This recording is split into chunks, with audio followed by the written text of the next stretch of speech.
Managing and disposing of hazardous chemical, radioactive, and medical waste takes time and resources. Therefore, producing less of it to begin with is advisable. Producing less will also benefit the environment and reduce risk. Implement these practices to minimize the production of hazardous waste. Review each experiment to determine how you can use less hazardous substances more efficiently. Estimate what you will need to resist purchasing more. Conduct research on a micro scale whenever possible. Try to choose substances that can be neutralized or stabilized within the experiment protocol. When feasible, use less hazardous substances. When feasible, use radioactive substances with half-lives less than 120 days.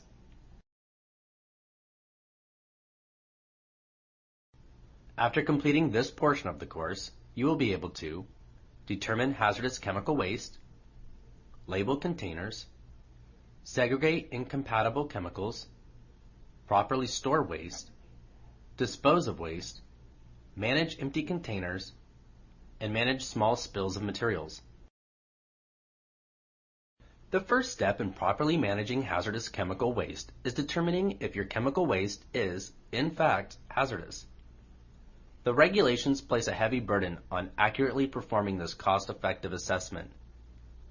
Liability for mischaracterization may be imposed even for honest errors. Federal and state regulations define hazardous waste as a substance that poses a hazard to human health or the environment when improperly managed. A chemical waste is considered hazardous if it is found on one of the federal or state regulations lists. If you are not certain of the classification level of your waste, the Hazardous Waste Chemical List information can be accessed by visiting the UC Davis Safety Services website under Hazardous Waste Guidelines. Once on this page, check the Hazardous Waste Chemical List for your material.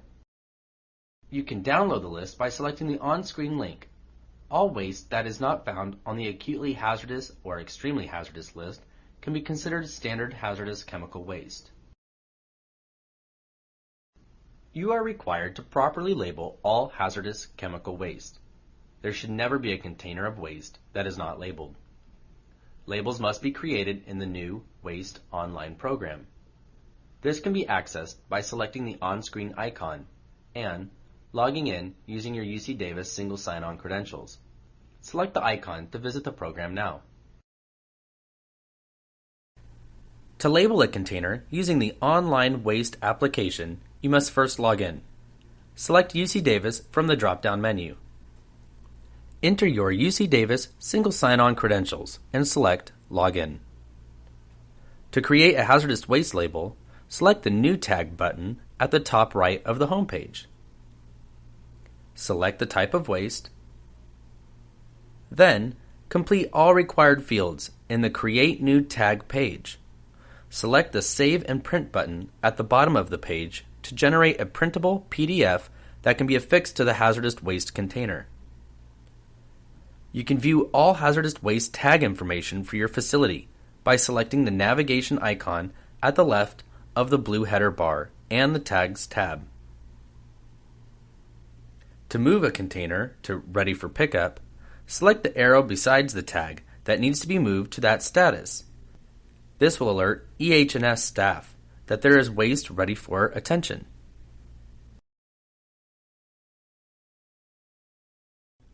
Hazardous chemical waste should not only be properly labeled, it should be properly segregated. Some chemicals are too dangerous to mix.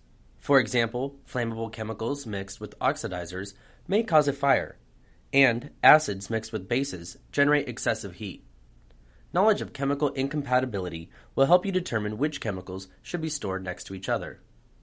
Segregation can be by hazard class. Hazard class examples include flammable, oxidizer, pyrophoric, reactive, reducer, acid, base, and toxic. For more information on specific chemical incompatibility, consult a materials safety data sheet. EH&S has prepared a partial list of incompatible chemicals. Click the on-screen link to download it now. To effectively store hazardous chemical waste, follow the best practices, including the following. Keep waste containers closed, except when adding waste. Select containers for storage that will not deteriorate. Inspect containers each week for signs of leaks, corrosion, deterioration, and proper labeling. Store waste containers in a secondary containment large enough to contain all of the contents if it were to leak. Immediately report damaged containers to EH&S. They will provide guidance in the safe transfer of the waste to new containers. All inorganic acid waste, especially oxidizing material acids, such as piranha waste, should use vented caps to allow for pressure equalization in the event that incompatible components are inadvertently combined. Vented caps, which are available free of charge from EH&S, should be replaced with the container's original cap prior to disposal. EH&S will not transport any waste containers that are venting. Contact your respective laboratory safety professional to obtain vented caps if needed. The hazardous waste group will no longer pick up overfilled waste containers. Please leave a 4-inch headspace in all containers less than 4 liters for glass, plastic, or metal, which is just below the bottom of the finger ring, and not above the fill line on less than 5-gallon carboys. This headspace is necessary for safe handling and transportation. It also lowers the risk of bottles breaking or carboys swelling from pressurization in the summer months. Here are a few examples.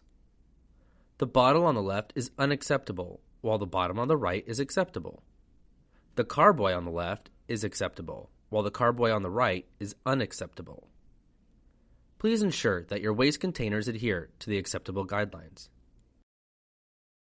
All hazardous chemical waste must eventually be transferred to EH&S for disposal. When the transfer takes place, it is determined by 2 factors: the danger level and the amount accumulated. Hazardous chemical waste has 3 classification levels: standard, acute, and extreme. A maximum of 55 gallons of standard hazardous chemical waste can be accumulated before transferring to EH&S. Once the maximum accumulation limit is reached, that waste must be transferred to EH&S within 3 days.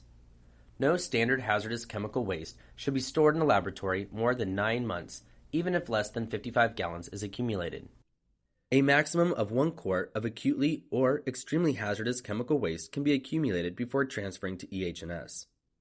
Once the maximum limit is reached, the waste must be transferred within 3 days. No acutely or extremely hazardous chemical waste should be stored in a laboratory for more than 90 days, even if less than 1 quart is accumulated.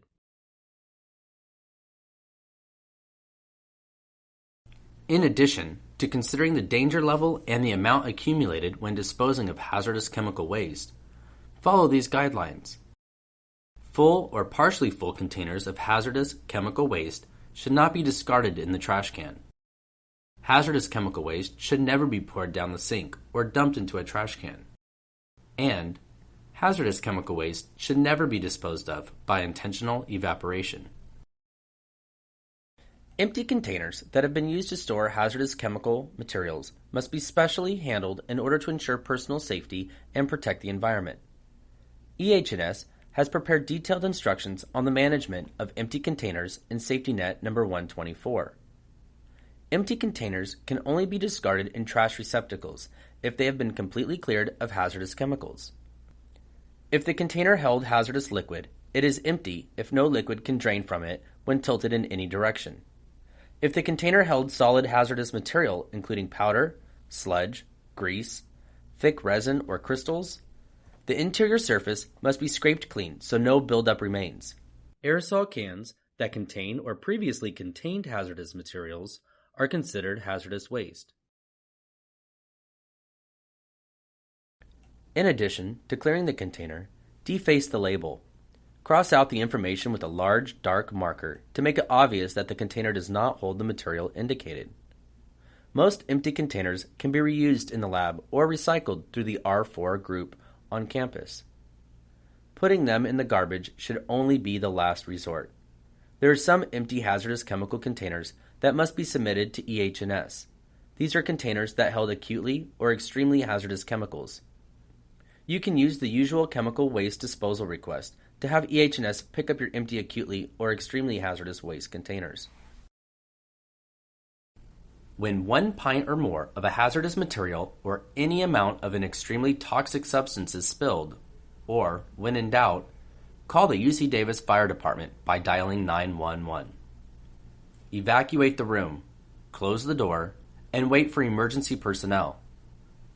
If the substance spilled is flammable, turn off all ignition sources before securing the room. In case of chemical contact with skin or eyes, flood the affected area immediately with water and continue for at least 15 minutes. Seek medical assistance at Occupational Health Services or the Health and Wellness Center for skin irritation, contact with an extremely toxic substance, any eye injury, or any adverse reaction. All contaminated clothing must be removed immediately. Clothes must be laundered before reuse or disposed of as hazardous waste. When incidental to one's duties, small spills may be cleaned up by laboratory personnel. It is good laboratory practice to keep spill absorbents on hand. A good general-purpose spill absorbent is available from the storehouse. Spill cleanup kits for solvents, acids, bases, mercury, hydrofluoric acid, and others are commercially available from sources such as J.T. Baker and Lab Safety Supply.